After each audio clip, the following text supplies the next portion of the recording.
Tu es plus grand,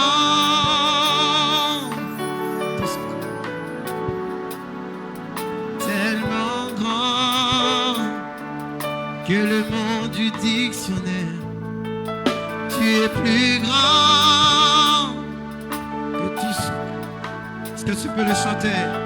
Tellement grand, tout ce que l'on dit de toi. Tu es plus grand que le monde du dictionnaire. Tellement grand, tout ce que ta taille, mon aîné. Yosa mon aîné. L'église des dieux, on le chante. Yosa mon aîné. Yosa.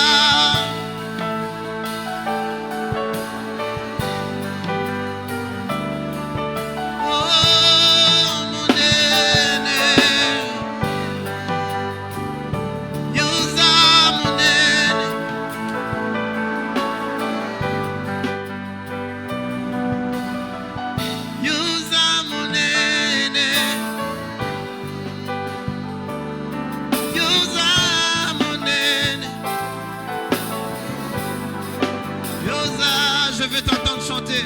Yosa mon aîné.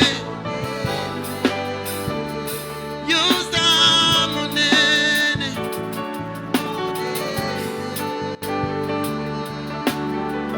Yosa kitoko, kitoko. Yosa kitoko. Est-ce que tu peux dire ceci? Yosa malamu. Yosa malamu.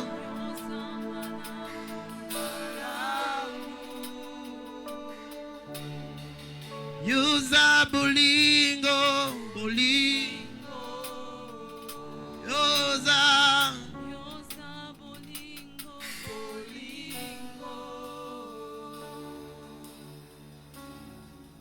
Car l'attitude de prière.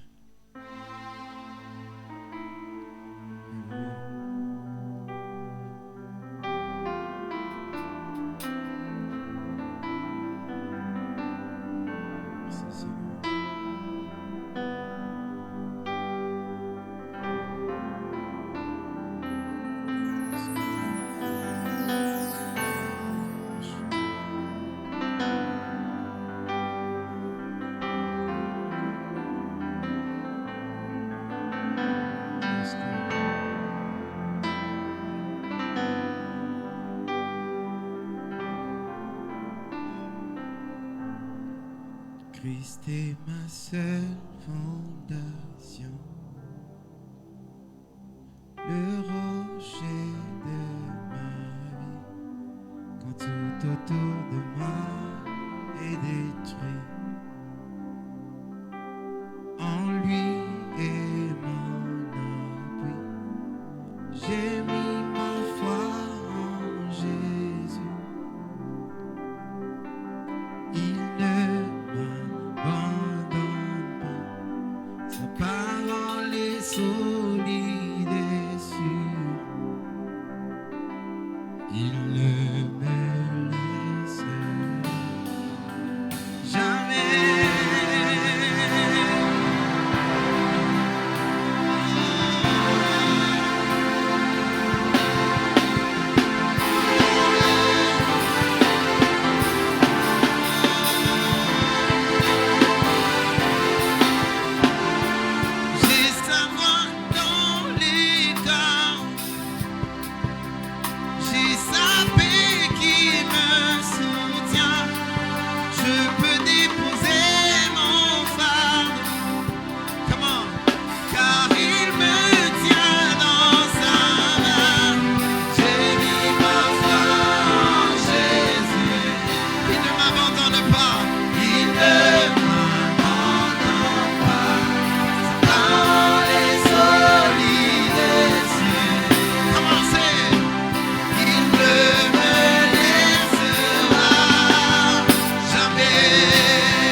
Chante-le de tout cœur en esprit.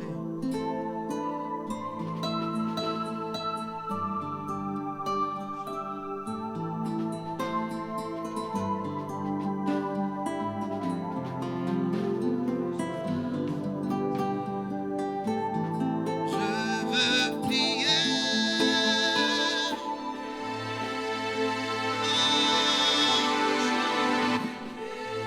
Je ne me tairai pas. Oh, prière, prière, prière. Je veux prier. I won't tigers. I won't stop. I won't go back. I will pray. I will pray. Oh, je veux prier.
ta gloire remplisse ce lieu. Nous voulons plus que ça, plus que ça. Ici en ces lieux, le lieu où ta gloire se manifeste. J'aime ta maison, j'aime le séjour de ta maison, le lieu où ta gloire habite, le lieu où ta gloire se manifeste, le lieu où le feu descend. Oui, que la fumée remplisse ce lieu. L'érina des oudigash, Rabagabosco Pentolitan de Setekeple, Plura Ineglos Deva, Fadea, Fadea, Fadea, Sodegla, Pleriada Shata, glory to your name, Sodegeba, merci Saint-Esprit, merci parce que tu es là. J'aime ta présence. La plus grande bénédiction, c'est ta présence. Oui, lorsque tu es là, tu prends le contrôle. Lorsque tu es intégré, lorsque tu es là, tu diriges toutes les choses. Lorsque tu es là, c'est toi le boss. C'est toi le maître. C'est toi le maître. Glory to your name. Glory à bouche. Radicate cette glace. Merci Saint-Esprit. Merci Saint-Esprit. Merci Saint-Esprit. Il est écrit dans ta parole que lorsque nous tournons nos regards vers toi, nous sommes rayonnants de joie. Oui, nous pouvons contempler ce soir ta gloire, la gloire du Fils unique venu du Père. Oui, le Dieu tout-puissant, celui que nous prions ce soir, le puissant de Jacob, oui, le Père de lumière, le Père de lumière, c'est lui qui nous donne les dons parfaits et les grâces excellentes. Oui, en toi, il n'y a ni changement, aucune ombre d'une variation. C'est pourquoi lorsque nous sommes dans ta présence, en train de contempler ta gloire, en train de contempler ta magnificence, en train de contempler qui tu es, oui, tel que tu es, tel nous sommes, tel il est, tel nous sommes, tel tu es, tel nous sommes. Oui, par ta lumière, nous voyons la lumière. Et ce soir, nous sommes en train de célébrer ta présence par des cris, par des cris. Je disais, nous célébrons sa présence par des cris, par des acclamations.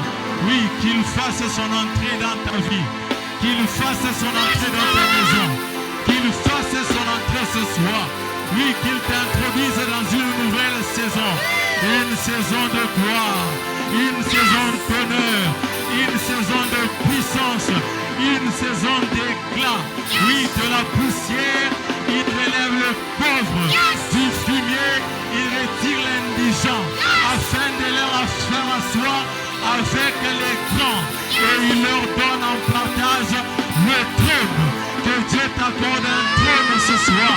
Que la nouvelle saison où tu entres soit une saison où tu seras intronisé. Intronisé dans le mariage, intronisé dans les affaires, intronisé dans les études. Recevez le trône. Recevez le trône. Au nom de Jésus, est-ce que tu peux encore acclamer? Est-ce que tu peux pousser des cris de joie? Est-ce que tu peux célébrer sa présence?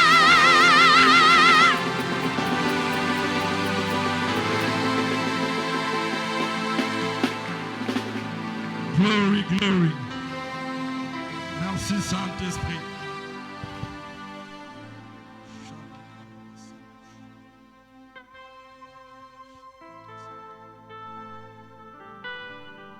Que Dieu nous bénisse. J'aime quand il est là. C'est lui qui conduit toutes choses quand il est là. Merci Saint-Esprit. Rapidement, avant que nous ne puissions lire notre passage de base, dans Actes 3, 1 à 8, j'aimerais premièrement remercier notre Dieu qui nous donne la grâce, le souffle et l'opportunité de nous tenir devant son peuple merveilleux que vous êtes ce soir. Et nous bénissons également notre père, Bantu Bakubwa, bien qu'il ne soit pas là avec notre mère, c'est une grâce de les avoir personnellement dans ma vie. Et je dis toujours que c'est toujours stressant de prêcher quand le père n'est pas là. Quand il est là, vous avez cette couverture. Mais quand il n'est pas là, mais je sais qu'il est là, par son esprit. Nous bénissons aussi le collège des anciens qui nous donne l'opportunité de nous tenir devant son peuple, en particulier Papa Féfé, à qui nous sommes très reconnaissants. Nous bénissons tout un chacun de vous pour votre présence. Comme quelqu'un disait, nous avons tous reçu les ministères de parler à son peuple, mais moi je n'ai pas reçu le ministère de Jean-Baptiste de prêcher dans le désert. Donc si nous prêchons, c'est parce que vous êtes là. Est-ce qu'on peut rendre gloire à Dieu pour votre présence? Yeah. Gloire à Dieu, gloire à Dieu. Alors rapidement, nous prenons Acte 3, 1 à 8, et puis nous allons prendre le verset 11. Acte chapitre 3, le verset 1 au verset 8, et puis nous prenons le verset 11. Pendant que nous sommes debout en train d'honorer la parole de Dieu, nous pouvons lire ensemble. Est-ce qu'on peut être debout? J'aimerais que nous puissions répéter ça ensemble. Une de go.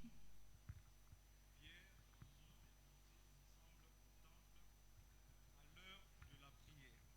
C'était la 9e heure. Il y avait un homme boiteux de naissance qu'on portait et qu'on plaçait tous les jours à la porte du temple appelé la Belle, pour qu'il demandât l'aumône à ceux qui entraient dans le temple. Cet homme, voyant Pierre et Jean qui allaient y entrer, leur demanda l'aumône. Pierre, de même que Jean, fixa les yeux sur lui et dit: regarde-nous.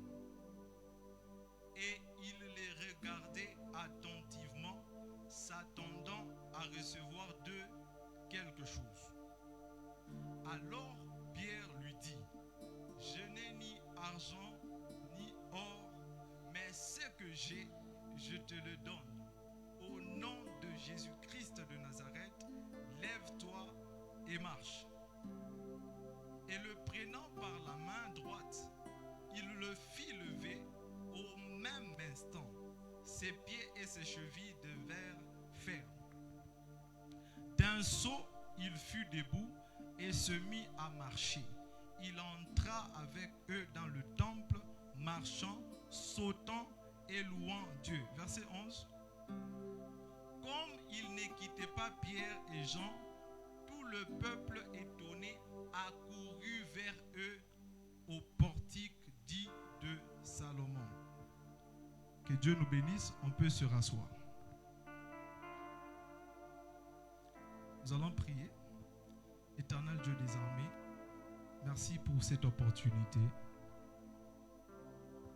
Tu as été, tu es et tu seras. Tu es le même hier, aujourd'hui et éternellement. Au commencement était la parole. Oui, nous voulons maintenant que tu parles à chacun d'entre nous ce soir. Non pas un homme, mais que toi-même tu parles à ton peuple ce que tu as prévu. Non pas à nous, mais à ton nom donne gloire. Nous croyons que tu vas manifester ta gloire encore, visiter les vies, bénir ceux que tu as prévus. Par ton saint nom, nous venons ainsi de prier, nous disons Amen. Alors, pour ceux qui écrivent, vous pouvez aussi noter le texte de 2 Rois, chapitre 2, le verset 9 à 15. Pour ceux qui écrivent 2 Rois 2, 9 à 15. Il nous a été demandé ce soir de nous exhorter. Je vais m'efforcer pour ne pas enseigner. Le thème sur lequel j'aimerais que nous puissions nous entretenir ce soir, je l'ai intitulé les 5 prérequis de la nouvelle saison. Les 5 prérequis de la nouvelle saison. Et mon sous-thème ce soir, je l'ai intitulé « Recevoir par le regard ». Le thème, les 5 prérequis de la nouvelle saison. Et mon sous-thème, je l'ai intitulé « Recevoir par le regard ». Le but de mon message ce soir, je m'adresse à quelqu'un qui a été à la porte. Ça fait beaucoup de temps, mais il n'entre pas. Il est toujours à la porte. Et j'aimerais qu'ensemble nous comprenions les étapes qui se sont enchaînées afin que cet homme qui était à la porte puisse expérimenter et vivre une nouvelle saison. Les 5 prérequis dont je parle ce soir ne sont pas des nouveautés. Ce sont des choses que notre Père enseigne chaque fois. Et rapidement, parce que j'aimerais vraiment rester dans mon sous-thème, quand je parle des prérequis, ce sont des conditions sine qua non. Ce sont des conditions qu'on doit remplir avant d'arriver à vivre la nouvelle saison. Il faut avoir d'abord compris ces éléments pour que vous puissiez entrer dans la nouvelle saison. Comme premier élément dans le texte de Acte 3 que nous venons de lire, on nous dit que cet homme, ici j'aimerais que nous placions d'abord du côté de cet homme qui était paralytique, pas du côté de Pierre et Jean. Cet homme, on le transportait tous les jours à la porte du temple. Il était à l'église et c'était à l'heure de la prière qu'il a rencontré Pierre et Jean. Le premier prérequis que j'ai nommé, moi je l'ai nommé ainsi. Premièrement, être au bon endroit au bon moment. Être au bon endroit au bon moment. Pour entrer dans la nouvelle saison, vous devez d'abord être au bon endroit au bon moment. Vous allez voir que cet homme a rencontré sa nouvelle saison, c'est pendant qu'il était devant la porte de l'église. Mais il n'entrait pas encore. Les commentaires nous disent que la porte qu'on appelle la Belle, c'était un endroit stratégique où les gens passaient. Donc c'était un endroit stratégique où tous les mendiants venaient pour recevoir leur monde. Donc il était un endroit stratégique où ils pouvaient recevoir des dons de la part des gens. Il était au bon endroit et il était au bon moment parce que c'était l'heure de la prière. C'est l'heure où les gens allaient fréquenter le temple. Mais ça fait autant d'années qu'il était au bon endroit, mais il n'est jamais entré dans le temple. C'est là que je rejoins maintenant ma deuxième condition, soit mon deuxième prérequis. Quand nous regardons dans le livre de Jean, nous voyons le paralytique de 38 ans qui était aussi au bon endroit, à la piscine, Bethesda. Et il n'avait pas lu le bon moment parce qu'il ne savait pas se jeter dans la piscine avant. Il ne recevait pas la guérison. Des fois, vous pouvez être au bon endroit, mais vous ratez toujours le bon moment. Gloire au Seigneur. Vous pouvez être au bon endroit, mais vous ratez le bon moment. Ici, quand je parle du paralytique, je nous vois nous tous qui sommes ici. Je parle d'une personne qui, ça fait des années et des années, nous sommes ici à l'église. Mais on a l'impression qu'on ne vit pas la nouvelle saison tant attendue. Il a fait 38 ans. Mais malgré qu'il était au bon endroit, mais qu'il ne bénéficiait pas du bon moment, il a reçu un deuxième prérequis que j'ai appelé la rencontre divine. La rencontre divine. Il était au bon endroit, mais il n'avait pas le bon moment. Mais il y a eu à la piscine un homme qu'on appelle l'homme de Nazareth, Jésus-Christ. Et quand il a rencontré Jésus, Jésus a changé la loi. Peut-être que tu as raté le bon moment tout ce temps, mais tu as besoin d'une autre condition, c'est la rencontre divine. Quand je parle de la rencontre divine, qu'est-ce que je veux dire? La rencontre divine, c'est-à-dire Dieu place sur votre chemin des personnes qu'il a mandatées pour vous transporter dans la nouvelle saison. il n'y a aucune nouvelle saison sans quelqu'un pour vous y amener. Oui, en Apocalypse, on dit, monte ici, je te ferai voir. Donc, il fallait qu'il y ait quelqu'un pour dire à Jean de monter, pour voir. Et cet homme ce paralytique qui était devant la porte, il a aussi rempli cette deuxième condition. La Bible dit que Pierre et Jean, il a vu Pierre et Jean. On peut me mettre ce verset. Il a vu Pierre et Jean. Quand il a vu Pierre et Jean, il se disait, voilà une opportunité pour bénéficier de quelque chose. La deuxième condition, je parle, il s'agit de la rencontre divine. Mais il y a quelque chose qui m'intrigue. Au verset 3, on dit, cet homme voyant Pierre et Jean qui allaient entrer, il leur demanda l'aumône.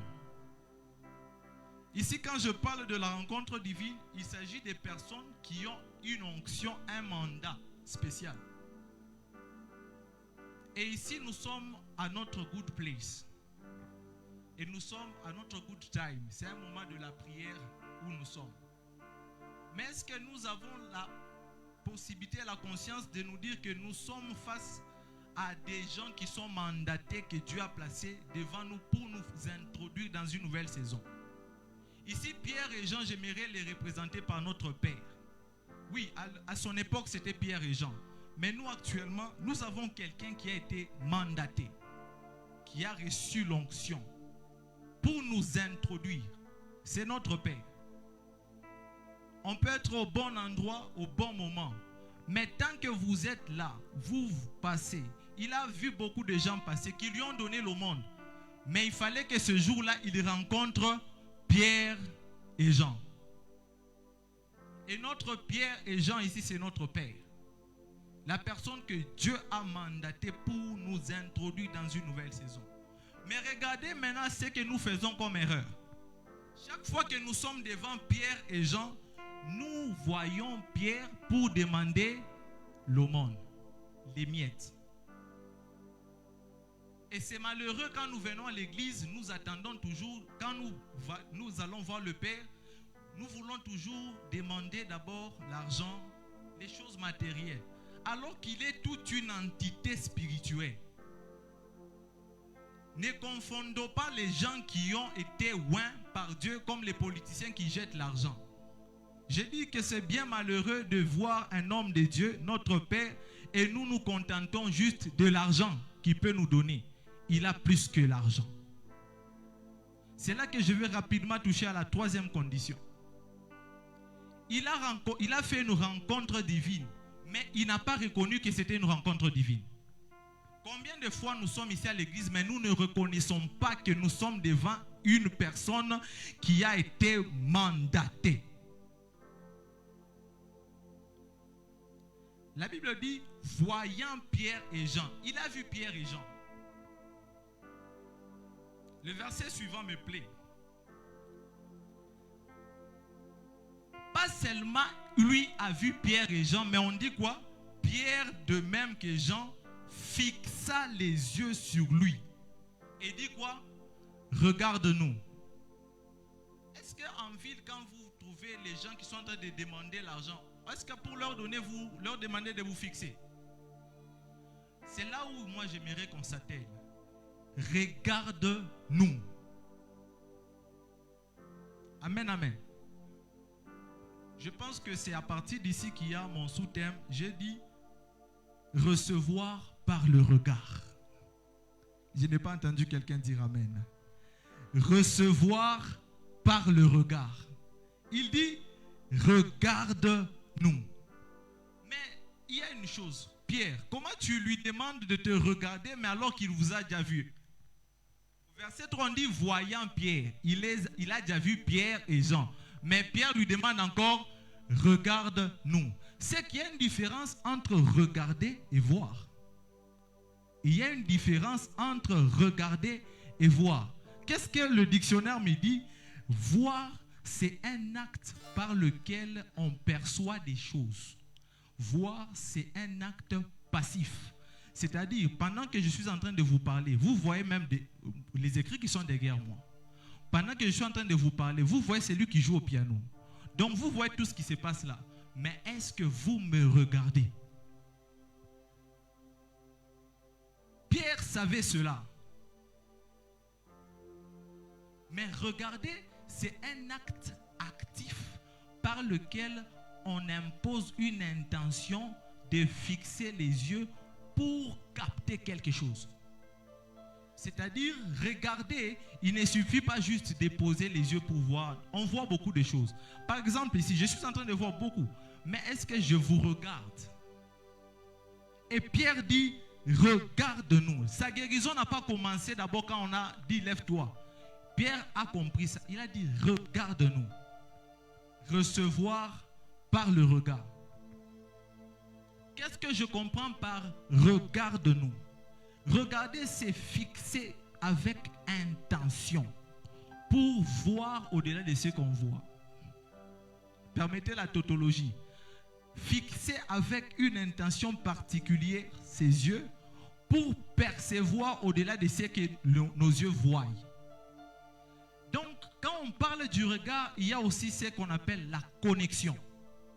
Pierre, quand il demande à cet homme de regarder, il voulait établir d'abord une connexion.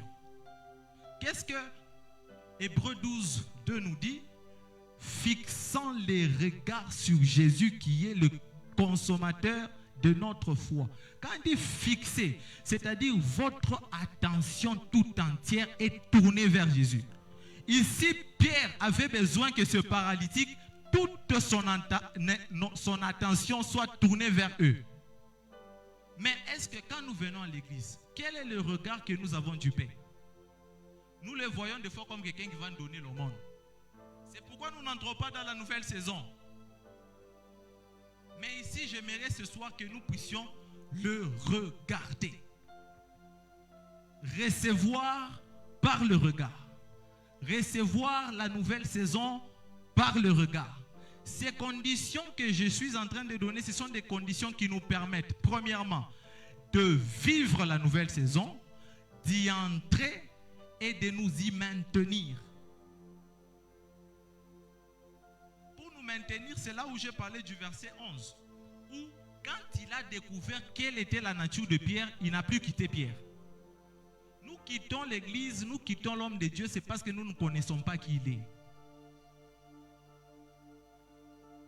La révélation, quand je parle de regarder, il s'agit ici au fait d'une dimension de la révélation. Peut-être que tu vas me dire, Pierre, c'est toi qui as renié Jésus.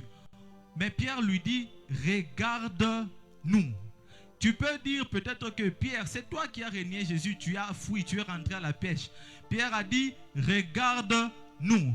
C'est-à-dire, change ta vision, la vision que tu as de moi. Oui, Pierre, j'étais un pécheur, mais là, je ne suis plus le Pierre qui a péché. Je suis quelqu'un qui était dans la chambre haute. Je suis quelqu'un qui vient de vivre la Pentecôte. Pierre n'est pas celui que vous avez connu. Pierre, c'est quelqu'un qui a été transformé. Vous recevez les choses parce que vous avez comme vision d'une personne.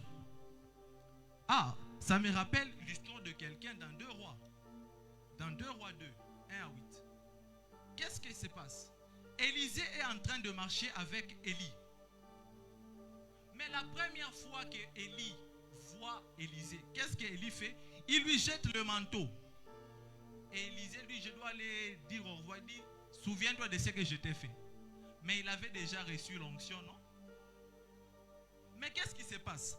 Élisée est avec Élie. Mais cette fois-ci, Élie doit être enlevé. Pendant qu'ils passent Gilgal, Bethel, Jéricho, ils arrivent, ils dépassent même le Jourdain. Quand ils dépassent le Jourdain, Élie regarde Élisée et lui dit, que veux-tu que je fasse pour toi? Et là, Élisée saisit l'occasion, lui dit, qui est sur moi, je te prie, la double portion de ton esprit.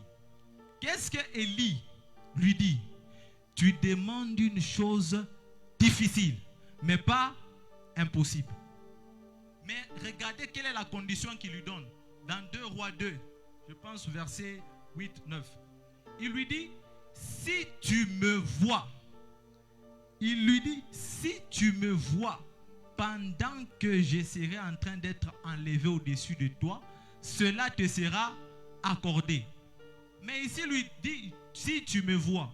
Mais quelle est l'attitude d'Élisée pendant le chemin? Élisée était concentré par rapport à ce qu'il devait recevoir.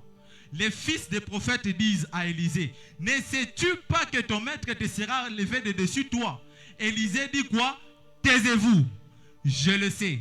Donc Élisée, quand il marchait avec Élie, il ne voyait juste pas comme par hasard. Il était intentionnel dans ce qu'il faisait.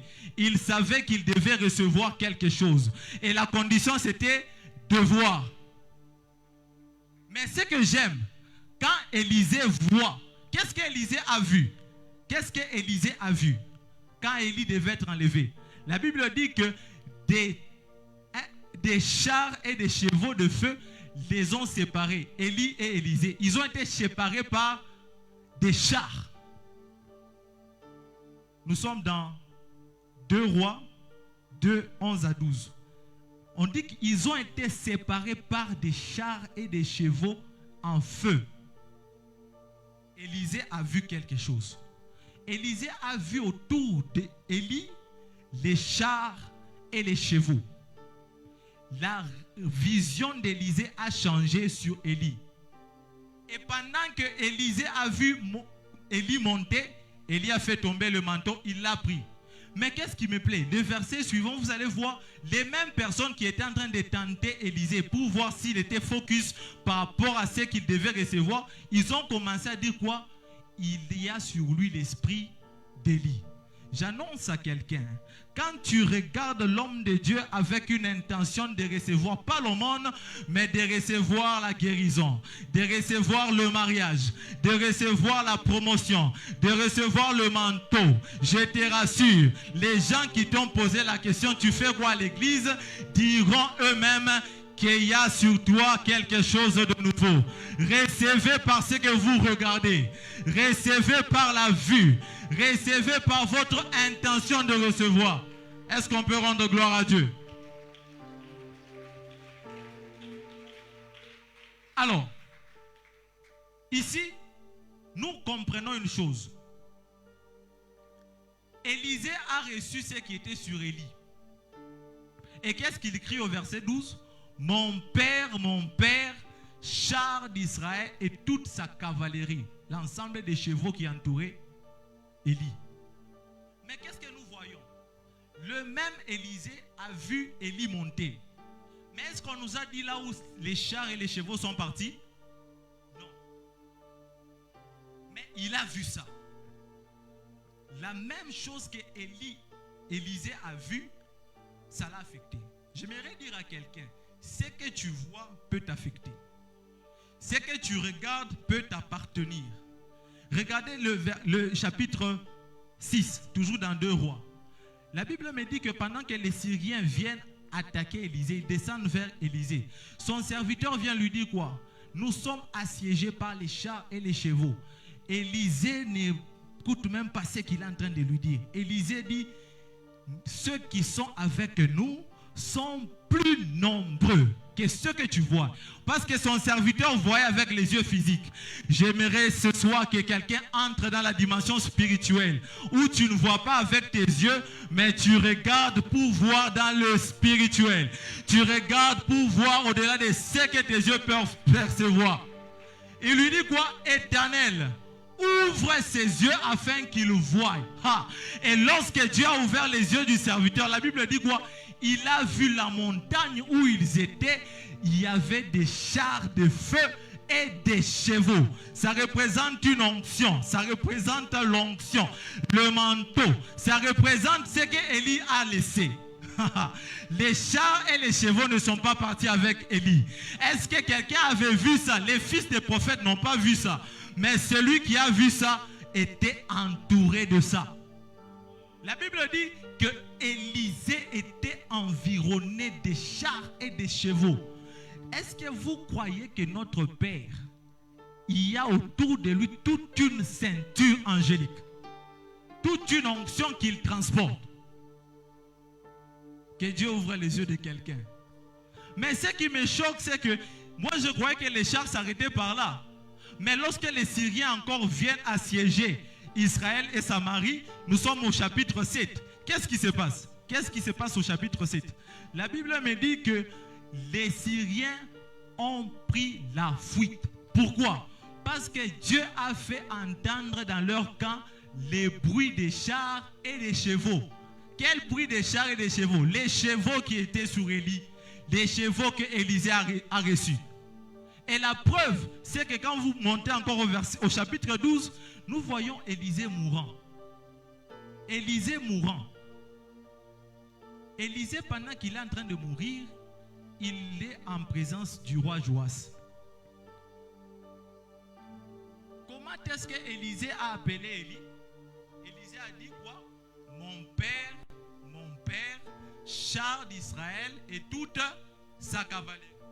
Mais regardez maintenant ici comment un roi est en train d'appeler, comment le roi est en train d'appeler aussi Élisée. Il lui dit,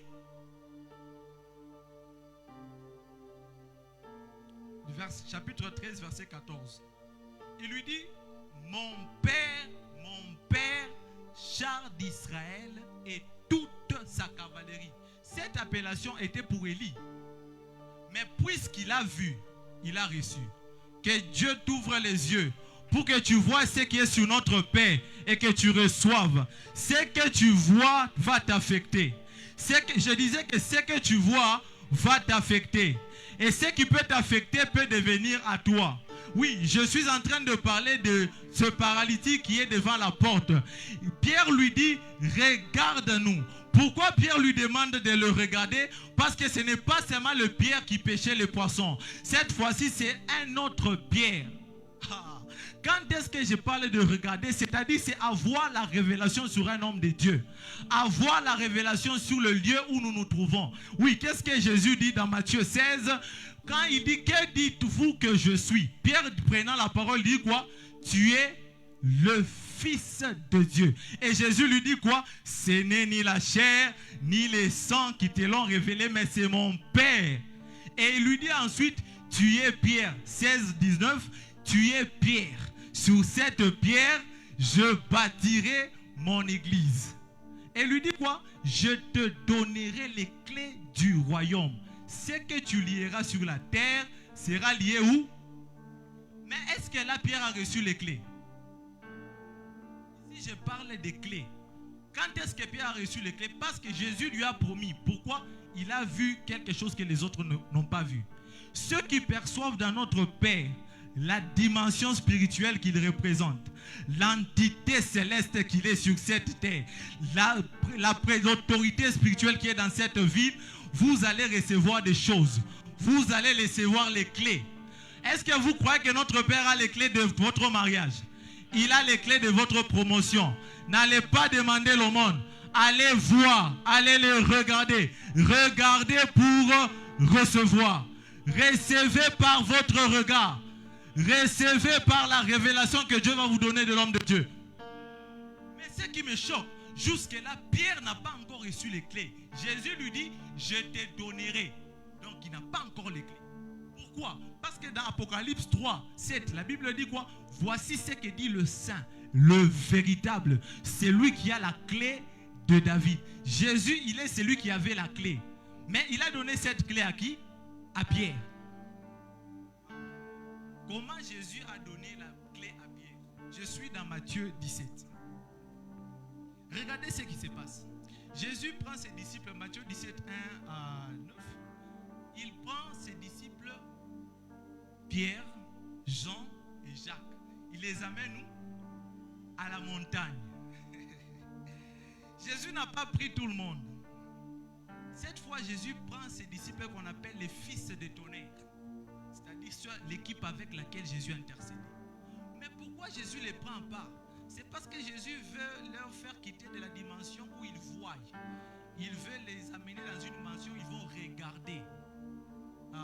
Je disais, il les amène dans une dimension où ils vont regarder. C'est pourquoi beaucoup de révélations sont données aux intercesseurs.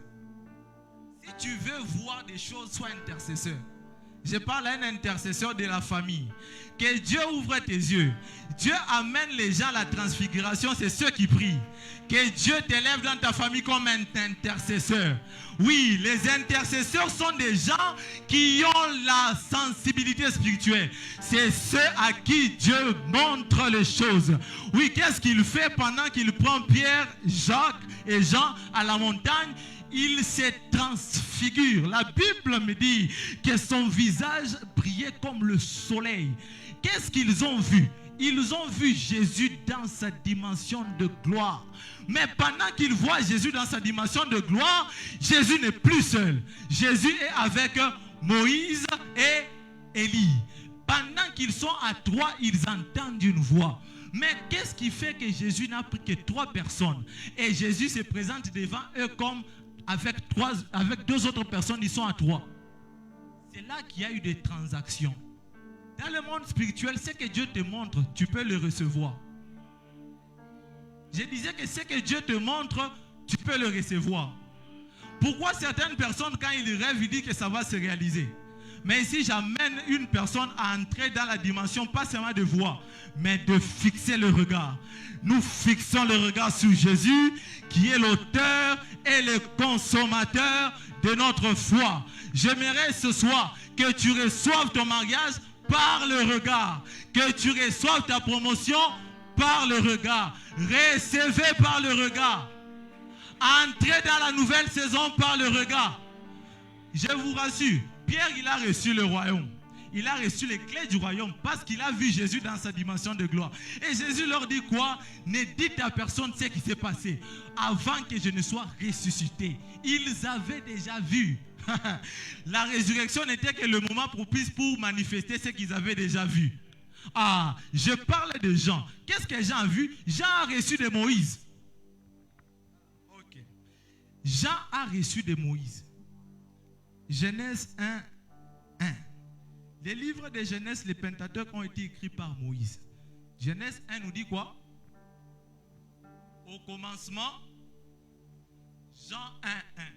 Jean 1, 1 a été écrit par Jean. C'est lui qui était avec Jésus. On dit quoi? Au commencement, qui lui a montré d'écrire comme ça? Il y a un autre livre dans la Bible, quelqu'un a commencé comme ça? Ok. 1 Jean 1, 1. On y va. 1 Jean 1, 1. Ce qui était dès le... Donc, ce que Jean a vu en Moïse l'a affecté. J'aimerais que Dieu ouvre tes yeux pour que ce que tu vas voir puisse t'affecter. Que tu reçoives par le regard. Que Dieu ouvre tes yeux ce soir et que tu reçoives. Mais vous allez me poser la question. Comment Jean a vu? Ils étaient dans la gloire. Lorsque Dieu ouvre les yeux, il ramène les gloires passées et leur montre les choses à venir. Les choses à venir. Les grandes choses. Les choses glorieuses. Il n'est pas seulement les deux qui ont reçu. Jacques aussi a reçu. Jacques a reçu. Regardez Jacques 5, verset 17. Qu'est-ce qu'il dit? Élie était un homme de la même nature que nous. Pourquoi il s'est comparé à Élie? Parce qu'il l'a vu. Ce que tu vois va t'affecter. Ce que tu contemples va t'affecter. Recevez ce soir par le regard. Recevez par le regard. Je dis que ce que tu vois va t'affecter. Que Dieu ouvre les yeux de quelqu'un afin que tu reçoives. Si Élisée a reçu les chars de feu, je crois que Jean a reçu la révélation. Parce que Moïse a commencé, Jean a écrit l'Apocalypse. Ce que tu vois va t'affecter. Ça passe? Ce que tu vois va t'affecter. Ce qui me plaît encore ici, c'est que Jésus les a amenés à la montagne pour qu'ils puissent recevoir. Et quand Pierre et Jean sont devant le paralytique, en réalité Jacques était là aussi. Jacques dit quoi? Que la prière fervente du juste. Et Jacques dit encore quoi? Priez pour les malades. La prière de foi fera quoi? C'est-à-dire Jacques était un intercesseur caché. Pendant que Pierre et Jean étaient en train de guérir les paralytiques, il y avait un intercesseur. Comme Élie à la montagne, il priait. Allez regarder s'il y a la pluie. Lui, il continue à prier. Il est en train de prier. C'est ce que Jacques faisait. Et j'aimerais dire à quelqu'un ce soir, la dimension de ta visitation dépend de ce que tu vois. Ce que tu vois va déterminer ce que tu vas recevoir. Arrêtez de voir sur l'homme de Dieu les défauts. C'est pourquoi on n'est pas béni tant qu'on voit les défauts. Mais voyez maintenant l'entité spirituelle. Arrêtons de nous critiquer. Voyez dans les hommes de Dieu ce qu'ils représentent. Ne combattez jamais celui que Dieu a choisi. Parce que quand vous le combattez, vous bloquez votre promotion. Oui, la Bible me dit quoi? Pierre, il avait les clés. Notre Père, c'est quelqu'un qui a les clés. Et en ayant les clés, quand vous voyez les mauvaises choses, vous fermez vos portes vous-même. Vous allez faire autant d'années devant la porte sans entrer. Pierre dit quoi? Regarde-nous. Regardez avec intention pour recevoir. Regardez avec intention pour entrer dans la nouvelle saison. Est-ce qu'on peut rendre gloire à Dieu?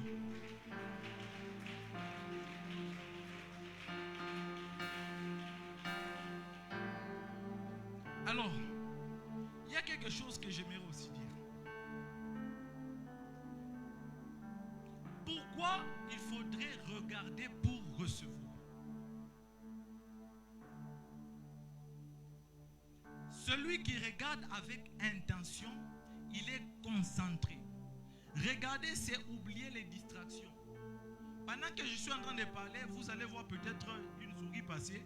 Vous regardez la souris. Votre attention part où? Et il suffit juste de peu de secondes. Recevoir n'a pas demandé beaucoup de temps pour Élisée. Juste concentration. Et d'ailleurs, pendant que je suis en train de parler, il y a des gens qui sont en train de voir. Mais il y a aussi des gens qui sont en train de voir parce qu'ils ont décidé intentionnellement de voir. Ils ont fixé le regard. Ils ne voient pas un homme, mais ils voient ce que Dieu a prévu pour eux. Il y a des gens qui reçoivent déjà pendant que je suis en train de parler. Il dit quoi? Par ta lumière, nous voyons la lumière. Par la révélation de la parole de Dieu aussi, nous pouvons entrer dans ce que Dieu a prévu pour nous. Il dit quoi? La révélation de ta parole, elle est claire. Elle donne de l'intelligence aux simples. Quand Dieu ouvre vos yeux spirituels, vous recevez des choses au-delà de ce que l'on peut donner. Ah, recevez ces choses. Je disais, recevez ces choses. La révélation, quand je dis de regarder, il s'agit au fait d'une dimension que j'appelle la révélation. Ceux qui ont la révélation ne sont pas des gens qui sont perturbés. Élisée était focus sur ce qu'il devait faire. Il leur dit quoi? On lui dit, ne sais-tu pas que ton maître sera enlevé de dessus toi? Il dit quoi? Taisez-vous. Il n'y a que quelqu'un qui a la révélation qui devient têtu comme Élisée. Ceux qui ont la révélation, on ne les perturbe pas. Ceux qui ont la révélation, ils ne sont pas malléables. Ceux qui ont la révélation, on ne change pas leur chemin. Parce que ce sont des gens qui savent où ils vont. Les gens qui ont la révélation vont répondre comme Élisée, je le sais. Tant que tu n'as pas la révélation, c'est pourquoi toutes les prophéties t'emballent. Tant que tu n'as pas la révélation, c'est pourquoi tu trembles devant n'importe qui. Mais ceux du peuple, ceux du peuple, je disais, ceux du peuple qui connaîtront leur Dieu, agiront avec fermeté. La fermeté, c'est quoi? Une assurance tellement que personne ne peut te bouger. Ah, je pense que la fermeté, c'est la foi, non? Ah, Hébreu 11 nous dit quoi? Or la foi est une ferme assurance des choses qu'on espère. Qui va te bouger tant que tu as la foi? Il n'y a que ceux qui ont la révélation qui sont fermes. Il n'y a que ceux qui ont la révélation qui sont inébranlables. Recevez la foi, recevez la fermeté, recevez l'assurance. Là où il y a la révélation, l'ennemi ne va pas te tenter. Parce que tu connais. Oui, quand tu connais, tu vas répondre comme Élisée, taisez-vous, je sais. Qu'est-ce que Job croit? Pendant qu'il souffre, il impute toute la souffrance, je ne sais pas c'est à qui. Mais à un moment, il dit, mais je sais, je sais, mon Rédempteur est. Parce qu'il a reçu la révélation, il peut dire, je sais. Quelle que soit la souffrance que tu as traversée, tu peux dire avec moi, je sais. Quel que soit ce que tu n'as pas, tu dis, je sais. Oui, tu n'es pas le seul à dire, je sais. Hein? Écoutez ce que Paul dit. Écoutez ce que Paul dit. Quand il y a la douleur, quand il y a la souffrance, tout ça, il dit, nous savons du reste que toutes choses concourent au bien de ceux qui aiment Dieu. Il n'y a que celui qui a la révélation qui peut dire je sais. Oui, tu me dis que je n'ai pas de boulot, je sais. Je n'ai pas d'enfant, je sais. Je n'ai pas de mari, je sais. Je n'ai pas de femme, je sais. Je n'ai pas de promotion, je sais. Qu'est-ce que je sais? Toutes choses concourent au bien de ceux qui aiment Dieu. La révélation nous amène au savoir. La révélation nous pousse à une connaissance supérieure. Dieu permet que vous ayez la révélation pour dire aussi, je sais. Je sais. Jean dit, je sais. Paul dit, nous savons. J'aimerais que ce soir, tu entres dans ta dimension avec une réponse, une réaction. Quand tu rentres ce soir, I know, je sais, je sais, je sais, je sais. Quel que soit ce que les hommes peuvent dire, moi je sais, je sais. Ceux qui savent, ce sont ceux qui ont eu une information particulière. L'information c'est quoi? C'est la dimension où Dieu t'introduit dans la connaissance. Ceux qui savent une vérité, ils ne sont pas ébranlables. Et qu'est-ce que Dieu veut? C'est que nous puissions être des hommes qui ont la connaissance. En Osée, on dit quoi? Mon peuple périt parce qu'il lui manque. Tant que nous n'avons pas la connaissance, nous sommes déstabilisables. Nous sommes maîtrisables. Mais quand nous avons la révélation, je sais que ce qui est né de l'esprit est d'esprit. Le vent souffle où il veut. Personne ne connaît d'où il vient, ni sa direction. On ne peut pas maîtriser. Parce que je suis un vent. Je sais, je sais, je sais, je sais. Et quelque chose que j'aime, Jésus savait que la connaissance était très importante. Écoutez ce qu'il dit dans Jean 17, verset 3. Nous cherchons la vie éternelle, non? Mais Jésus, regardez ce qu'il dit. La vie éternelle, c'est qu'ils te connaissent. Tant qu'on ne connaît pas Dieu. Ici, la connaissance dont il est question, c'est-à-dire ce n'est pas une connaissance qui est finie. C'est une connaissance de chaque jour. Il y a une différence entre le savoir et la connaissance. Le savoir, ce sont les informations qu'on a apprises. Les informations, on nous a appris à l'école que tout corps tiré vers le haut, tout ça. C'est un savoir. Mais la connaissance, c'est celui qui est parti expérimenter cela. Et celui qui a expérimenté Dieu, on ne peut pas le bouger. Oui, tu peux dire nous savons du reste parce que tu n'as pas encore expérimenté. Mais quand la souffrance va venir, tu ne vas pas dire seulement je sais que toute chose concourt au bien. Non, tu vas connaître le Dieu qui t'a fait passer par la souffrance. Et quand tu connais ce Dieu, il te donne d'entrer dans ta nouvelle saison. Quand tu connais ce Dieu, il te fait expérimenter de grandes choses. Tous ceux qui ont connu Dieu ont eu une identité particulière de Dieu. Manoah, je suis en train de t'entendre. Manoah a reçu la rencontre divine. Manoah a été visité par un homme pour que sa femme accouche de Samson. Mais Manoah a posé la question, quel est ton nom? Parce que tous ceux qui connaissent Dieu, ils doivent avoir un nom particulier. Oui, l'homme qui n'avait pas de provision a appelé Dieu Jéhovah Jéhovah Jireh, parce qu'il l'a connu dans une dimension. Mais ce soir, j'informe à quelqu'un que quand tu regardes intentionnellement, tu reçois la révélation. Mais lorsque tu reçois la révélation, tu n'es pas seulement celui qui a reçu la révélation, tu deviens une révélation. Ah, je disais que tu devenais une révélation. Pierre n'avait pas seulement reçu la révélation, il est devenu une révélation.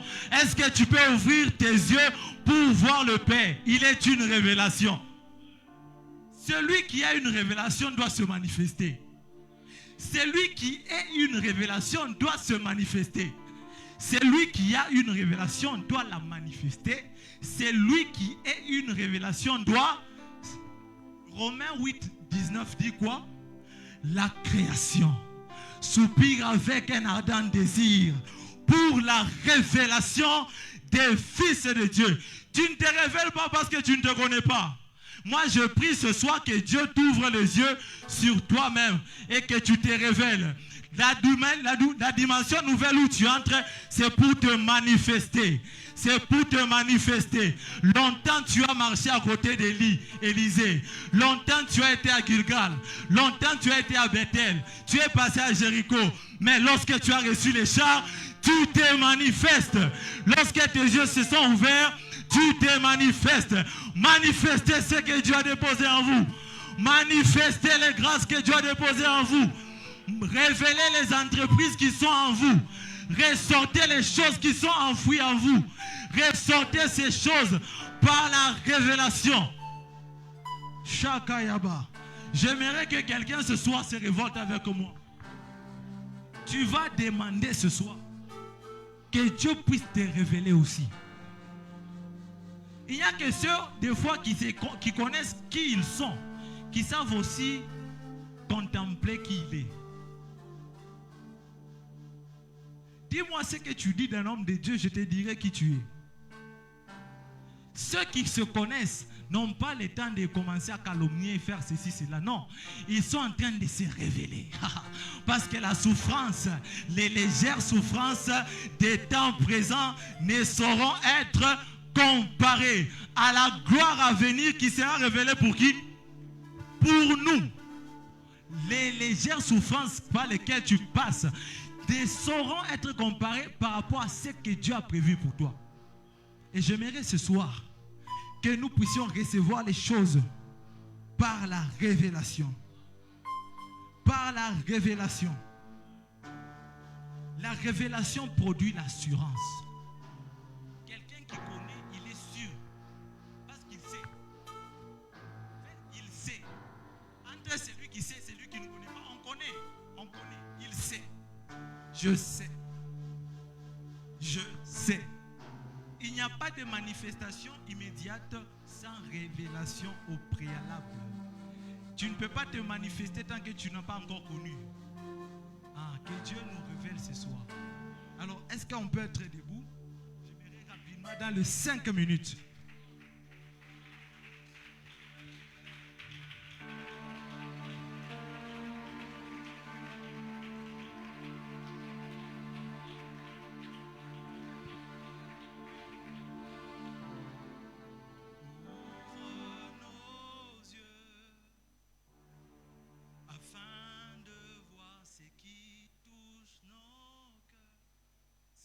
Que je veux que nous puissions faire là maintenant.